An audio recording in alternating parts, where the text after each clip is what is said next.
Okay, we should be recording now. I just want to thank everybody for coming to today's Lunch and Learn, and I want to thank Dr. Lumiere for presenting today on mushrooms. Dr. Lumiere, DAOM LAC, is an associate professor of acupuncture and East Asian medicine at Bastyr University, where she also serves as the director of AEAM research. Additionally, she also works with other departments and community groups as a co-founder of the Health in the Climate Crisis program, which is an academic and community partnership. Her primary focus is the intersection of scientific understanding and acupuncture, particularly concerning electroacupuncture and photobiomodulation.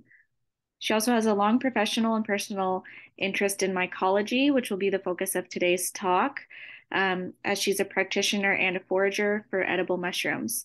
Dr. Lumiere supervises master's and doctoral students in teaching and integrative clinical settings, and she's maintained a private practice in Seattle for over 20 years and is especially interested in pediatrics, menopause, and adjunctive oncology. And I will share in the Zoom chat a research article that's going to be the focus of today's discussion, and that will also be sent out afterwards if you can't access it. It'll be sent out via email. So without further ado, I'm going to pass the mic over to Dr. Lumiere. Thank you, Ryan. Thanks very much. So and thank you, Crystal, for setting this up, for reaching out in the multiple emails to make it happen. If I understand, if you're eating, you might not want people to have a view of your sandwich going into your mouth, but I would love to see your faces to get a sense of like who you are and where you are. Thank you, Janet. Because I'm hoping that this will be a discussion since it's a club rather than a presentation. Thank you, Liberty. Thanks, I appreciate it. That's very kind. So I wanted to start with questions to you, actually.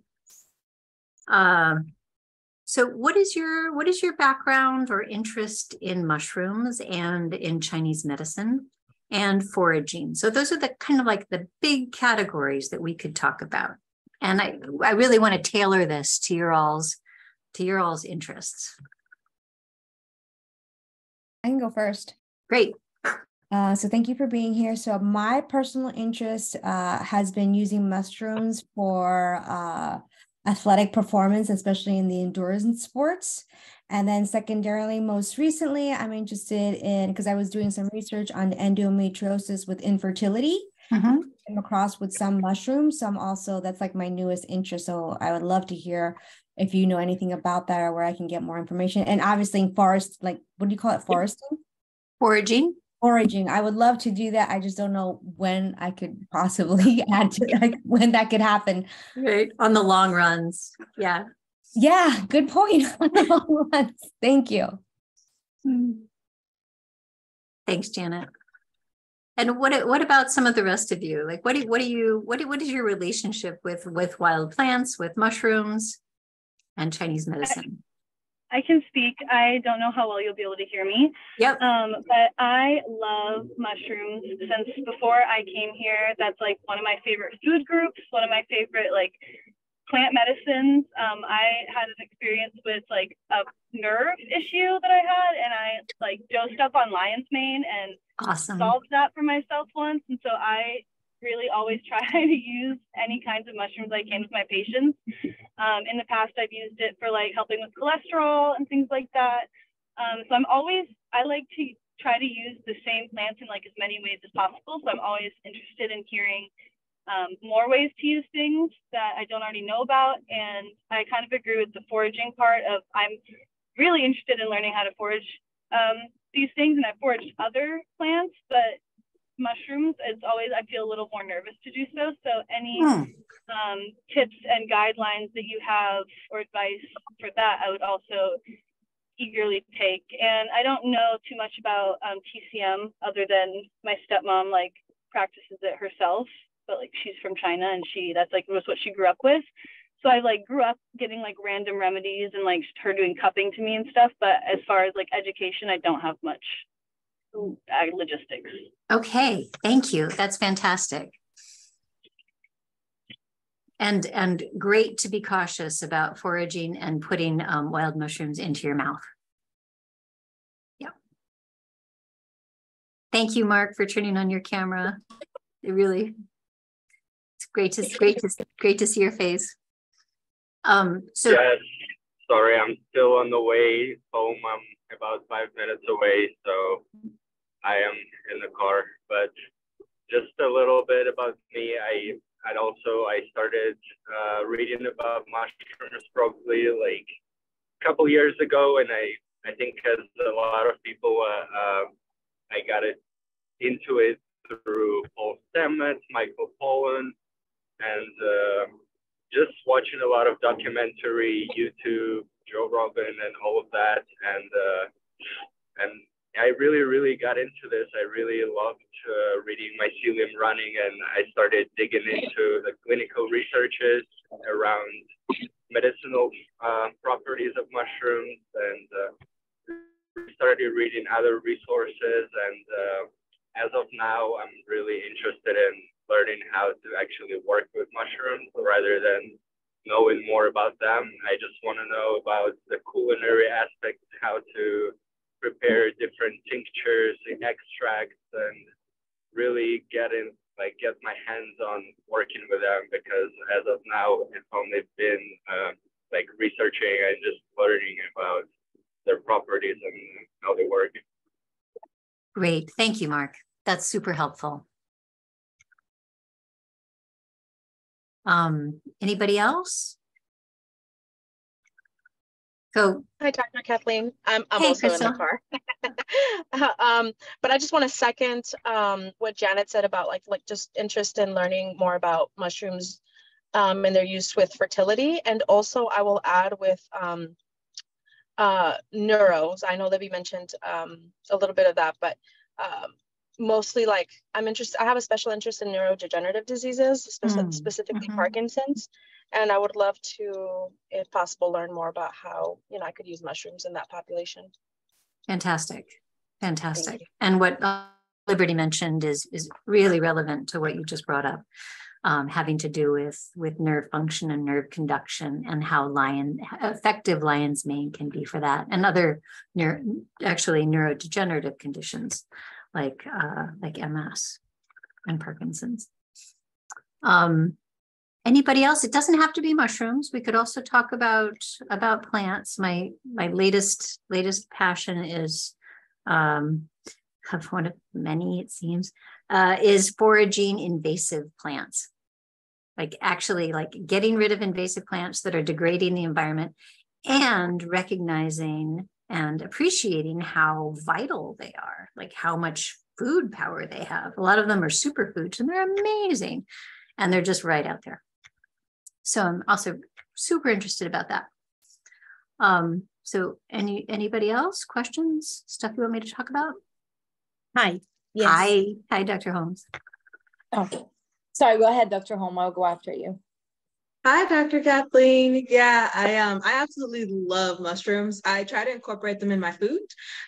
So one of the things I love doing is making lion's mane crab cakes, which are absolutely amazing. So I would love to know more about how to actually go and forage out in wild crab, because I love to actually go and pick my own food, because you're going to pick the energetics of the plant. You're going to see if they want to actually, be picked at the time. And so I feel I'm very cautious when it comes to mushrooms, because I don't know much about them.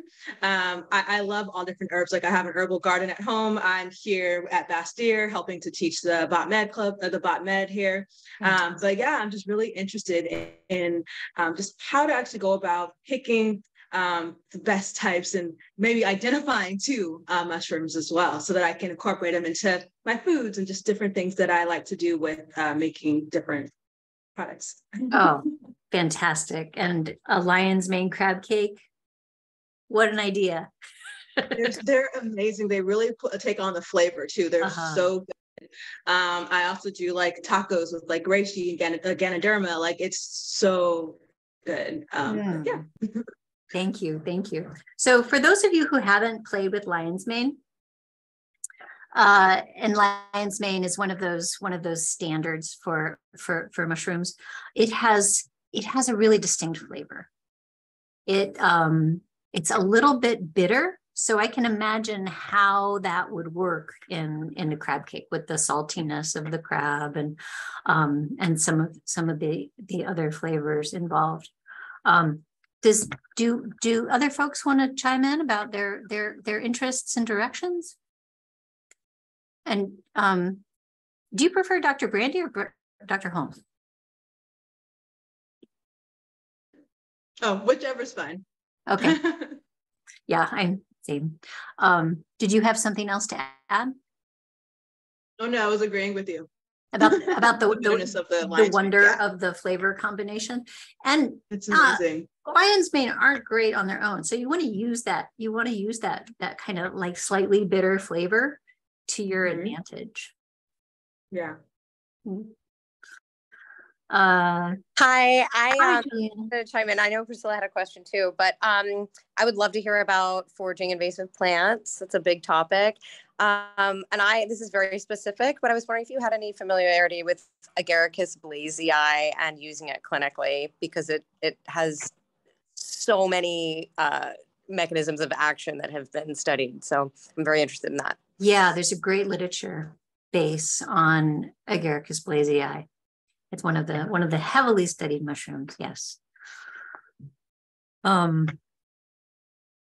Great. Anyone else? Oh, a mushroom cookbook. Yes, Dr. Holmes. You could make a mushroom cookbook, or maybe we could collaborate. That would be very, very fun. Sorry, one other thing, another one that I'm interested in, and I do have my own books on it, but I just want to hear your opinion on Amanita muscaria, either in very low doses and also topical usage, if you have any knowledge of that. Sure, absolutely. And the wonderfully named Saga of Morgan Woods. Hi, I'm Dr. Morgan Woods. I used to be a Bastyr student, but I'm also currently a acupuncture student at the local acupuncture school here in San Diego. And Dr. Holmes sent me a call and told me I had to get onto the Zoom call because you're all about mushrooms. And I'm excited because mushrooms is part of one of my fascinations. I actually enjoy everything about mushrooms. And I was just discussing with Dr. Holmes this is the important research that how it is so vital to our plant world, our plant medicine. And I have a couple of books on foraging, and I have a couple of friends back at my hometown in North Carolina that they have their own mushroom company, and they forage local farms.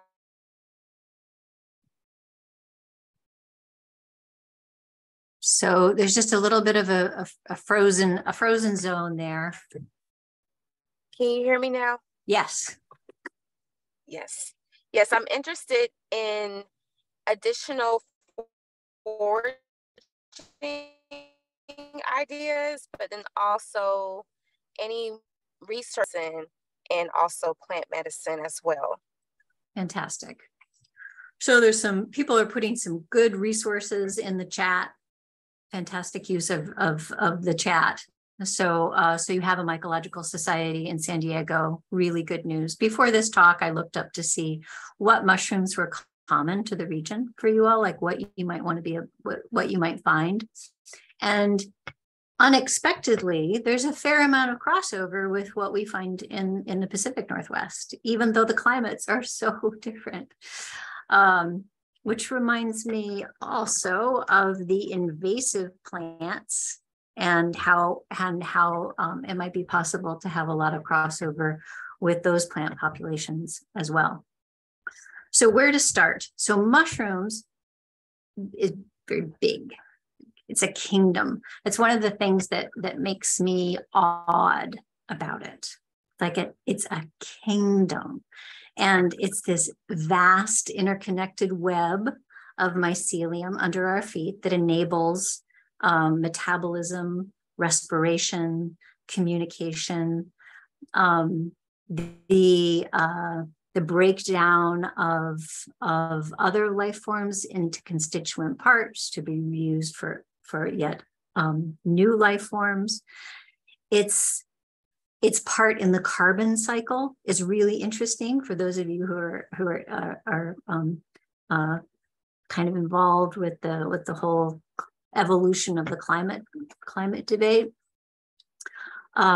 But it's unknown, it's unseen, it's mysterious, and it's very, very cool. So let's start with the mushrooms that are so common that they're overlooked, which are the mushrooms in the grocery store. Agaricus bisporus, the button mushrooms. You'd think, oh, those aren't very interesting, right? But they have the same kinds of compounds that make shiitake and lion's mane. They have different ones too. So incredibly immunoprotective.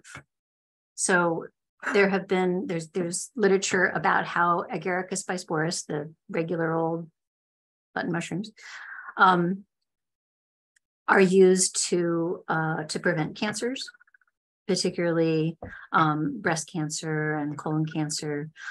One of our colleagues, Dr. Lisa Price, who's an ND, did some really groundbreaking research. This was about turkey tail mushrooms, but the same constituents were being studied. So those are polysaccharides, and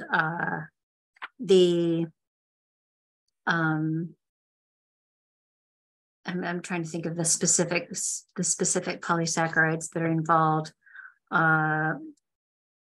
It'll come to me in a second. So my take-home message here is even regular store-bought mushrooms are medicinally useful and medicinally precious and arguably a superfood. So for my patients it's not chitin, beta-glucans. Thank you, Olivia.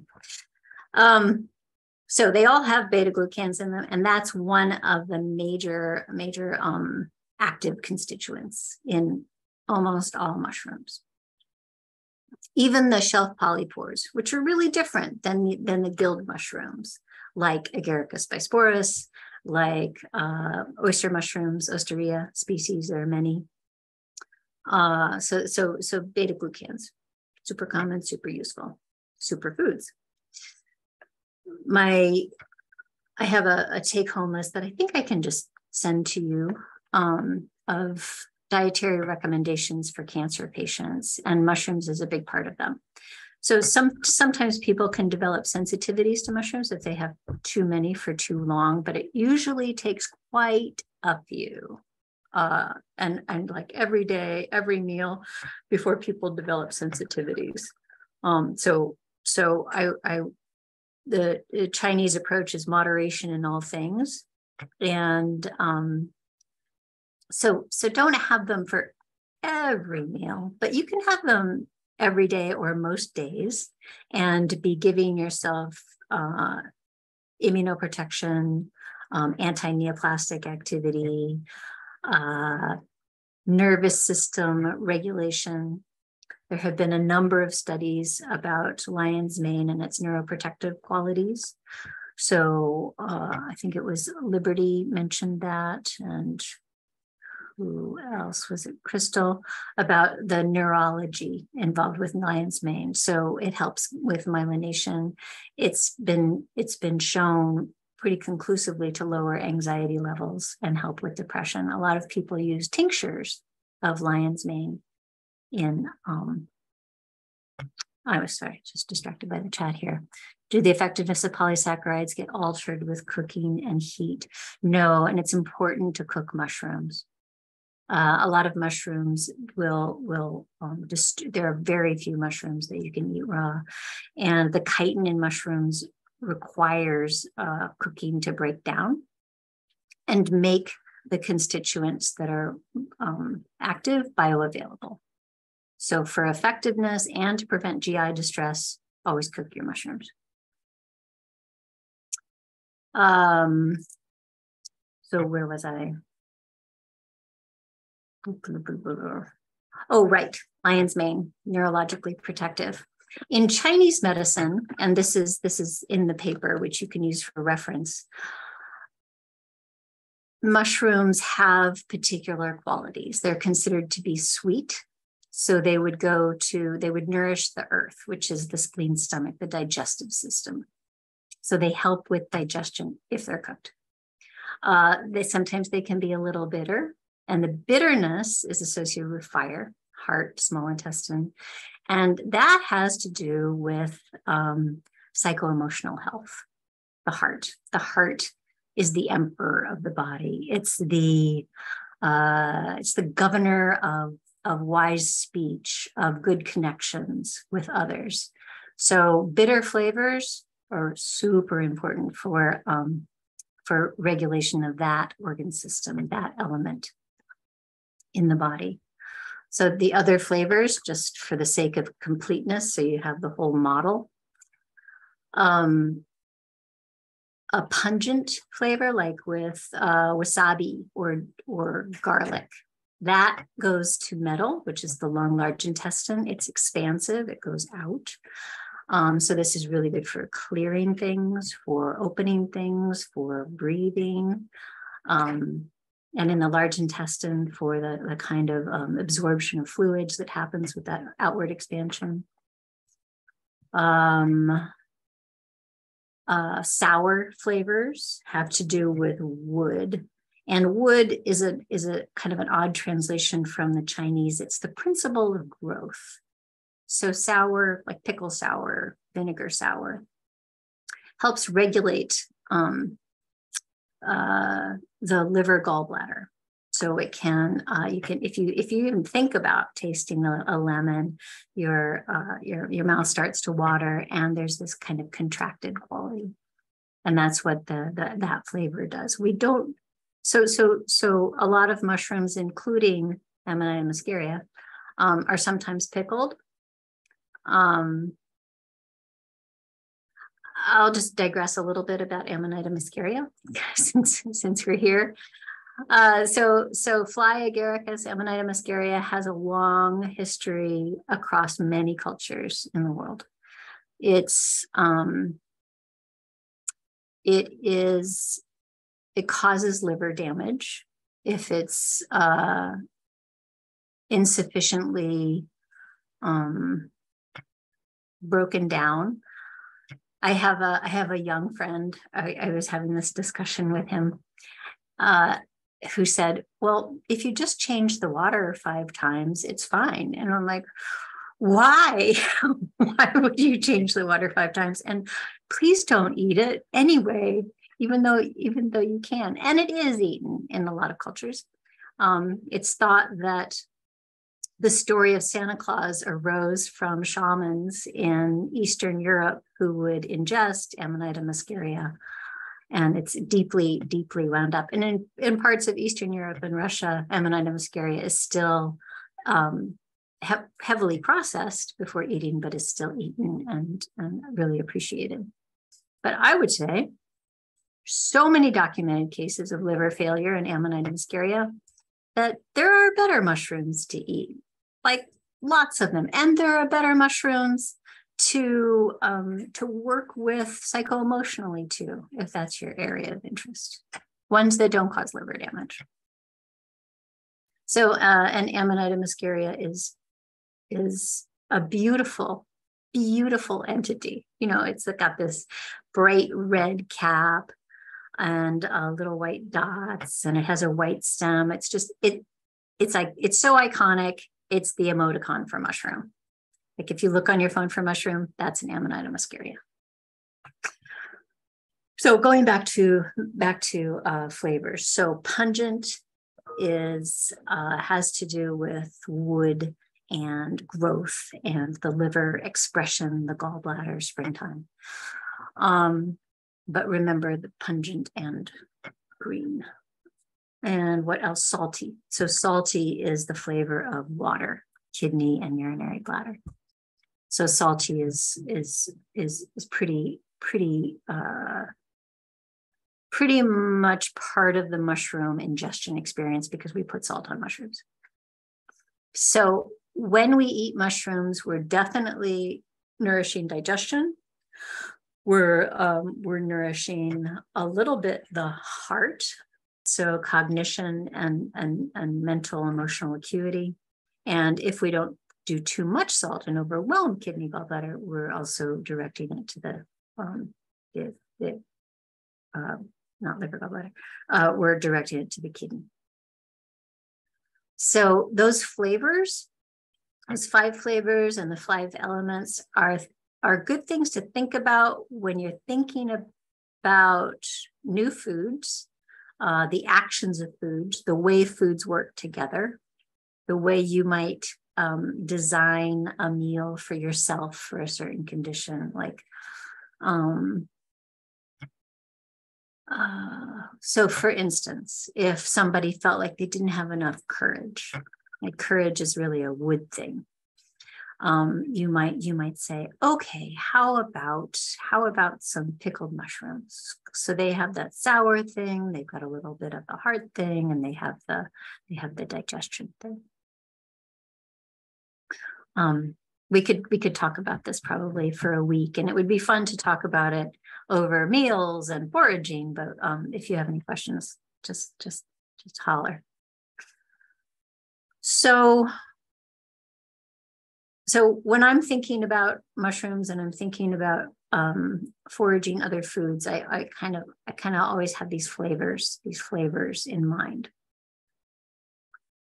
The medicinal actions of herbs and how to use them in formula is a really interesting question, especially with this kind of melded, this crossover culture that's very fertile between a bioscientific approach and a traditional approach, like with naturopathic medicine and acupuncture and TCM. So we use mushrooms at relatively high doses. So we might do 6 to, well, that's for 3 days. Doing quick math. So we might do 1 to 3 grams of a powdered mushroom extract 2 times a day in an herbal formula that had maybe 4 to 8 other herbs in it for balance. So as naturopathic physicians, you might think, oh, okay, so I'm gonna prescribe this much, like 1 gram to 3 grams of a mushroom 2 times a day. And I want to make sure that it's digestible, that it has these other constituent parts around it. So you might want to put in, make sure that they have it with foods that are naturally sweet, harmonizing for digestion, like rice, like some kind of beneficial carbohydrate. And a little bit of sour and maybe a little bit of pungent to keep things moving. Does that scheme, that model make sense?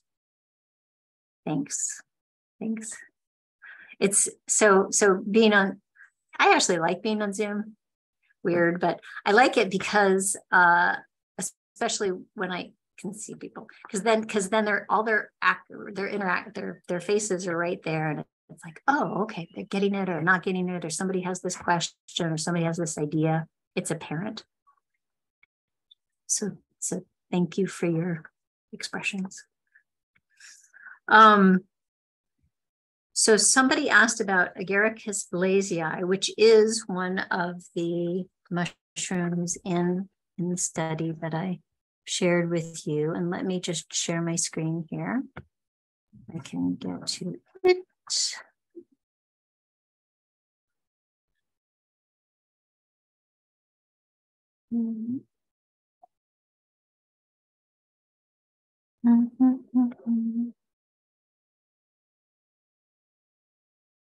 Okay, this is what it looks like. Recent progress of research on medicinal mushrooms, foods, and other herbal products used in traditional Chinese medicine. I probably should reiterate how important it is as part of a whole. Chinese medicine is all about functional relationships as opposed to specific structures or things. It's about the dynamic interaction between them. So all of these things should be in context. So for instance, Agaricus blazei, it's an agaricus. So it's going to be like the agaricus in the supermarket. It's going to be gilled. It's going to be delicious. Most of the agarici are pretty yummy. There are some in the genus that are toxic. So and they're kind of hard to identify. So do get your agaricuses verified by a mycologist in the mycology society that was mentioned in the chat. Almost always in a foraging walk, there's somebody who's professional and really good at identifying mushrooms. So I love going out with those people. I love it so much. It's like, oh, what's this one? What's this one? What's this one? But you don't want to do agaricus on your own. So Agaricus blazei is a mushroom that's from Brazil. So you probably are not going to find it around San Diego. Anyway, it is cultivated commercially. So maybe you can find it in supermarkets. Has anybody ever seen it in a supermarket? I haven't up here, and we have a really big like mushroom section. No, okay, yeah, me neither. Yeah, so these are a few sources that where you can look for more information, but it is used for cancer and hepatitis, diabetes, arteriosclerosis, and hyperlipidemia. A lot of mushrooms will help control cholesterol, and I wonder if it's part of their structure. There's a mushroom that's used a lot in Chinese herbal medicine called fuling. Poria cocos, and it and the classics talk about it actually leaching out harmful substances. So there are some herbs that will drive out fluids, and then fuling will soak it up. Right? And I wonder if that's part of what's going on here with cholesterol regulation. And while I'm here, Corollas versicolor, this is turkey tail mushroom. So I believe this does grow in the hills around, or the mountains around San Diego. Have any of you seen it? It is so beautiful. I have seen it in the hills here. We also, though, there's actually a false turkey tail that grows too. So so the false turkey tail in the Northwest is white underneath instead of yellow. Is that true of the one in San Diego too? I don't remember offhand. I'll have to go through like the photos that I've taken hiking. I just know that like a few times I'm like, oh, here we go, turkey tail. And then like I use an ID app and I'm like, oh no, wait. Yeah. That's happened to me so many times, Jules. Like I've always found false, but I don't think I've ever found actual turkey tail. So in the Northwest, you might have a different variation locally. There's a lot of variation from mushroom to mushroom. All the more reason to have a mycologist in your pocket. Is that they're beautiful, and they tend towards the yellow, warm side of the spectrum. So they have a yellow underside. They're brown. They're yellow. They're kind of orange and cream, and they look like a fanned out turkey tail. Hence the name. They have scads of beta-glucans, and they are very anti-cancer. The trial that Dr. Price and colleagues worked on showed a clear benefit for colon and breast cancer strains. Antiviral activity for cytomegalovirus and ectromelia and HIV. Antimicrobial activity against E. coli, Listeria, and Candida, and immunomodulating. So whenever I see modulating, that also makes me happy, because then it's not so heavy-handed. Then it's like giving the body some choice. And I trust the wisdom of the body, and I think, okay, it'll know if it needs to do more on this way or more on this way. Acupuncture is modulating as well. And mushrooms tend to be Ganoderma.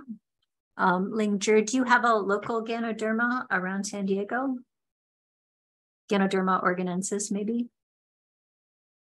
So it's a shelf fungus. And organensis is the one that's more common to the West Coast, especially the Northwest, but it's shiny and luscious and purple and brown, and it's just it's so beautiful. And it has this kind of creamy white edge that when it's young, it looks edible, and it actually is. I've just eaten it, even though it's a shelf polypore, so it's hard and woody. But so usually it's ground, as is Ganoderma lucidum, ground and powdered and used in its dry form, but you can use it in its fresh form too. I would caution you against harvesting a lot of the polypores because they take so long to grow. This is in the wild. So this is like not invasive. We're not making the world a better place when we harvest shelf polypores necessarily. If you come to a region where there's a ton of them, that's fine.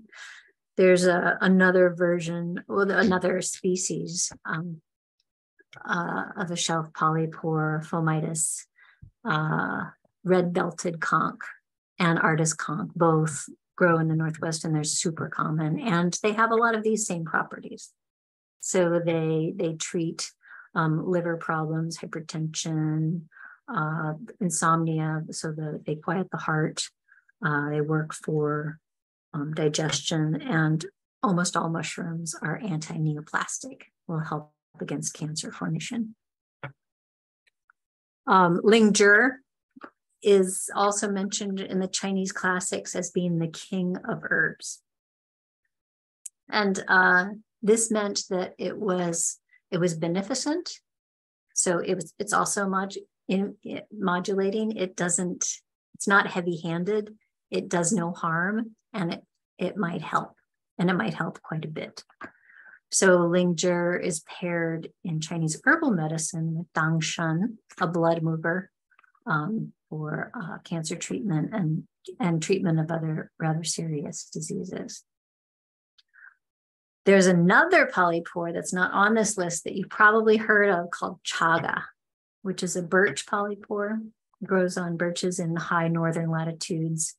It is kind of being over-harvested right now, but it is also incredible. Its immunological effects. It can make, it's often an addition to coffee. It's in a lot of mushroom mixes, and it's also called the king of mushrooms.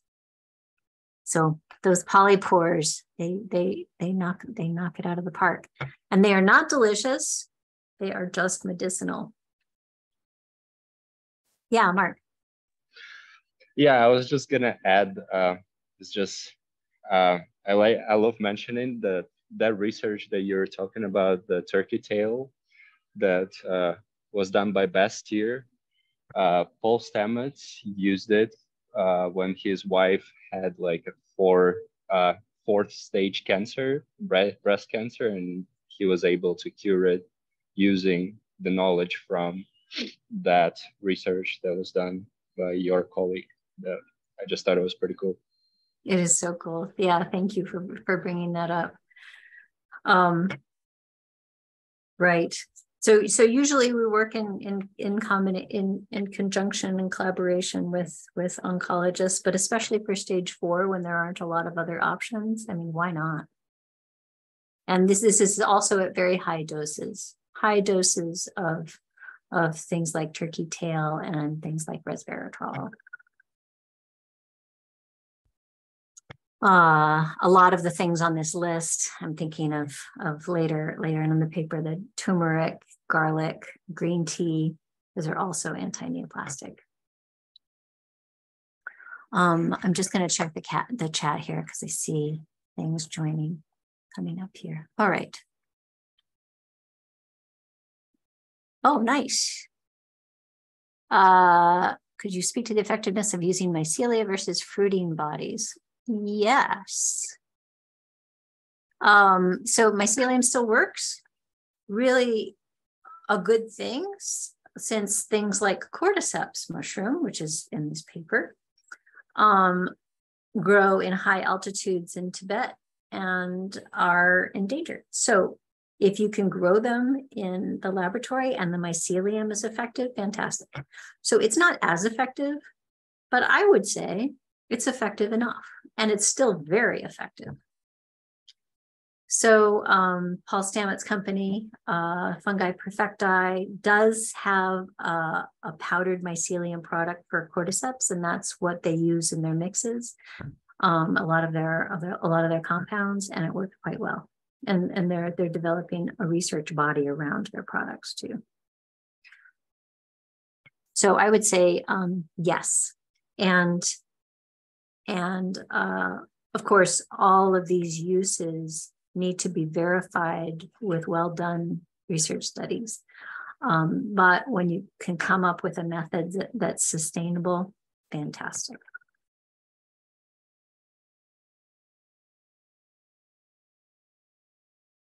All righty. Okay, Ganoderma. Cannot say enough nice things about Ganoderma and its shelf polypore. Yeah, the mushroom royalty of shelf polypores. Lentinus, so this is Adotes, shiitake, very, very, very common. So they are absolutely delicious. They have all of the anti-tumor immunomodulating effects that we've already discussed, as well as antimicrobial effects. They are accessible, they're cheap. You can get them dried in Asian markets, which is what I often do, and then I'll reconstitute them. And there are so many good recipes. And whatever, after you get them to a certain point of reconstitution, you can just put whatever other things you want for flavor or for medicinal effect into the broth that they're soaking up, and they're just all the better. What a marvelous mushroom. So Taiwanofungus camphoratus is not one that I'm familiar with, so I can't say anything about it. Cordyceps. So we just talked about cordyceps, and I think anybody who's familiar with is it The Last of Us? That show? Anyway, the zombie show where people are taken over by mushrooms, that's supposed to be cordyceps.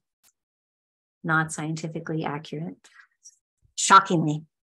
But this effect is pretty well known within the cordyceps family of invading a host, making the host do things, and then using that as part of its life cycle. So, and the cordyceps mycelium bypasses all the zombification and just goes to the powder. Cordyceps acid is different. There's ganodermic acid too. So some of these acids vary, that they're not the same, just beta-glucans, as is true of almost any mushroom chemical profile. All right, so that's it for the mushrooms on this sheet. I'm going to stop sharing. Dr. Kathleen, I just put it in the chat. I'm not sure if you saw it, but I was wondering for cordyceps, do you have any opinions on using the powder form versus tincture? Because my Chinese herbal teacher always taught me that the best form is always as tincture, and then drinking the tea and the herb together. And I was wondering from your experience if you have any thoughts on that. Yeah, thank you for asking that. So you probably have thought a lot about extraction methods as students and people who are in this discipline. So certain compounds are going to be water soluble, and certain will be oil soluble, and certain will be alcohol soluble. So you want to be able to get all the good stuff. And I think what your teacher is telling you is right on. Like if you want to get all the good stuff out of it, you have to have extracts from all of those different methods.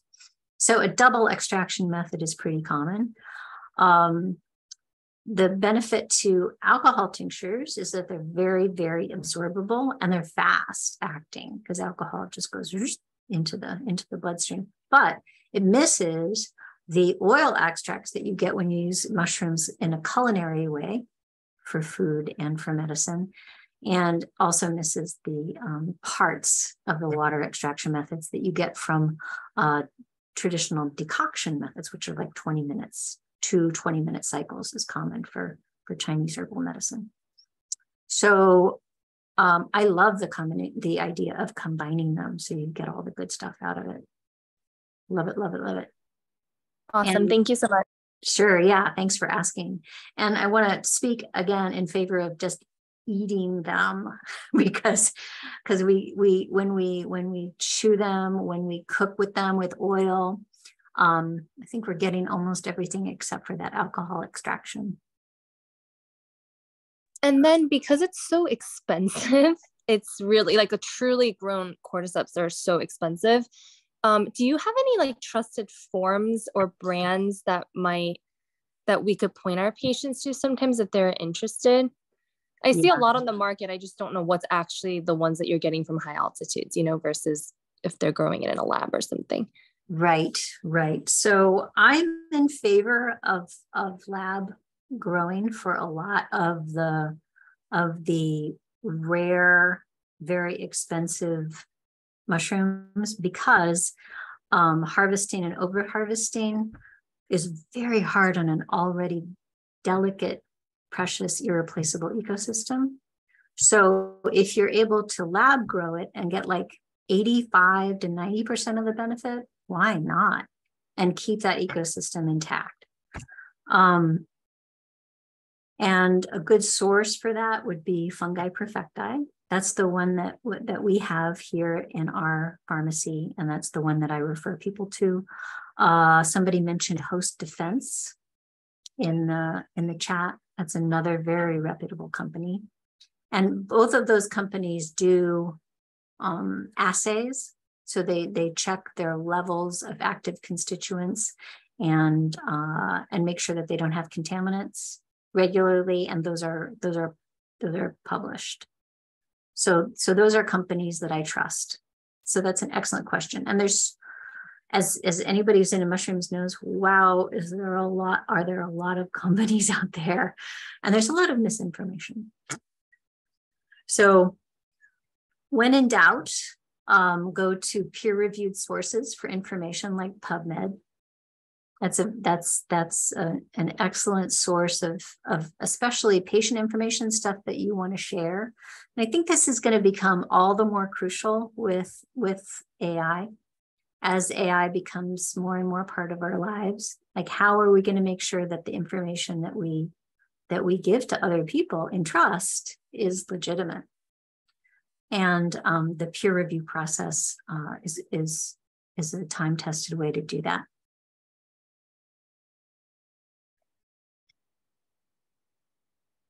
The name of the first company, Fungi Perfecti.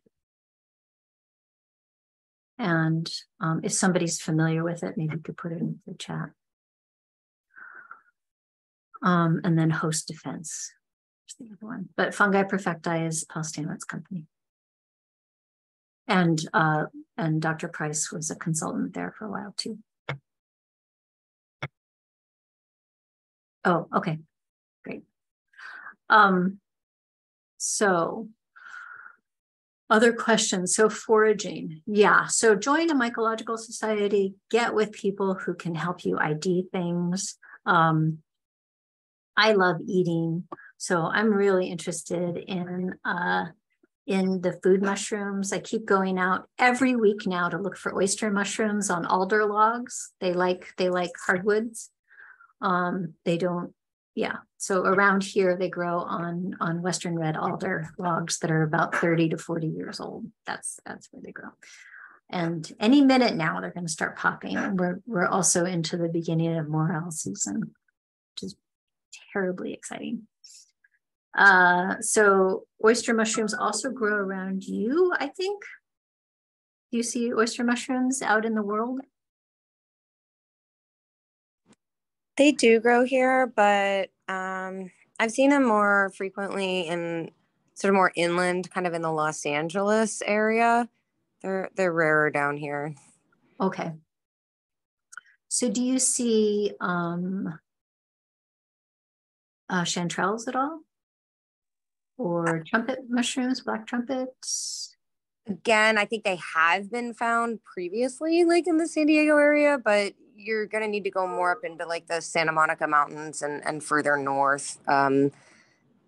Just, I think it's a combination of the moisture and the coolness. That makes sense. And also just the amount of mycelia coming together. They're very proliferative north of the Bay Area, like San Francisco. But again, you could find some kind of around like in the Ventura, Santa Barbara area, and kind of along the central coast up in the mountains. There's some around Oaks. Right. That makes sense. Thank you. Jules, right? So if you ever come up to visit Bastyr, your sister school in Kenmore, let me know and maybe we can go out for a walk through the woods. And if it's in the fall, odds are pretty good that we'll find honey mushrooms, which is one of the largest organisms in the world for malaria. And also delicious, also has all of these health properties, including very bitter. So good for the heart, good for the emotions. And oysters are also super, super common where we live, and some other more exotic things too. I wanted to be sure and give a shout out to dandelions before we break up here, because it's the season, at least it is here. Are they growing where you live? Kind of. They're just starting to pop out, yeah. Oh, okay. So we tend to, oh, great. I think as a species, we tend to commodify what's rare and think it's really wonderful and overlook or not appreciate what's common. And this is true with things like, dandelions, edible weeds. So dandelions are a superfood. You can, the middles of them are sweet and delicious. If you pick up the flowers, you can just eat them raw. The leaves are delicious raw. If you find them too bitter, you can blanch them. So you can cook them for 2 to 5 minutes and then plunge them into cold water, and you can freeze them for later or just add them to stir fry. You can have them, if you don't mind bitter flavors, you can have them as part of the salad, your salad. You can use the root in tinctures or teas or even food. That it's an amazing, amazing plant. So generous and unfairly maligned. So please experiment, make friends with dandelions, and everybody around you will just be happy. They'll just thank you, like, thank you for picking the dandelions. Wow, how great. Oh, ice plant is also, we don't have it here, but I hear that ice plant is edible. And yes, it's so good. And for BUC students, there's some in the canyon behind us, like super yummy, crunchy, salty. Oh, that sounds great. So when I visit you, I will go forage for ice plant.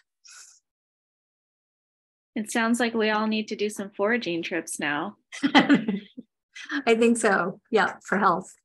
Yeah.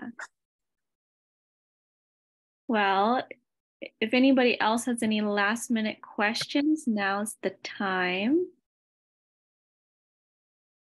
If not, I just want to extend a huge thank you to Dr. Lumiere for presenting to the club today and hosting this discussion. It was very interesting, and the article that Dr. Lumiere shared will be sent out via the club email afterwards. So if you didn't receive it already in the individual emails, you should get it that way. Thank you, Ryan. And Dr. Morgan, you have a question? Yes, I have a question, just your own personal opinion, something in my head. There's a lot of, I guess, the conspiracy theories about fungi and fungi being used as the next thing in like another pandemic per se. And it was basically and it's basically seen in the recent game in the show The Last of Us, and it kind of got more people interested in talking about mushrooms. And I just wanted to just have your own personal opinion about the subject. Oh yeah. I thought that was really interesting too. That they used cordyceps, and I was like, well, that's kind of a reach. There's no way that could happen physiologically.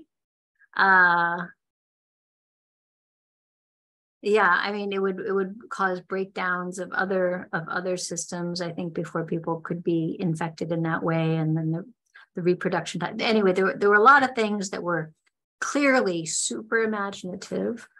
A fungus could be a pandemic. That's possible. That is possible. I'm trying to think of any time in history where that's been the case. And it's almost always because of ingestion or repeated exposures to a particular environment.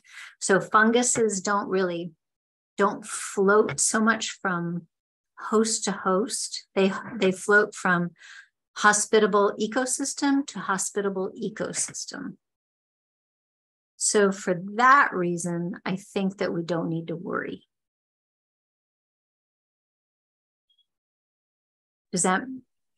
Yeah, thank you. Yes, I have some colleagues that always interest me. I was like, well, this is a game, it's a story. Right. It's a really compelling story. But because of that kind of basic thing, like fungus needs a whole matrix of support stuff that isn't just in one creature. So I think we're good. Yep. Thank you for asking. Bye. Thank you again so much for Thanks. this lunch and learn for us. We appreciate it. Thank you. It was very fun. Hope to see you all sometime.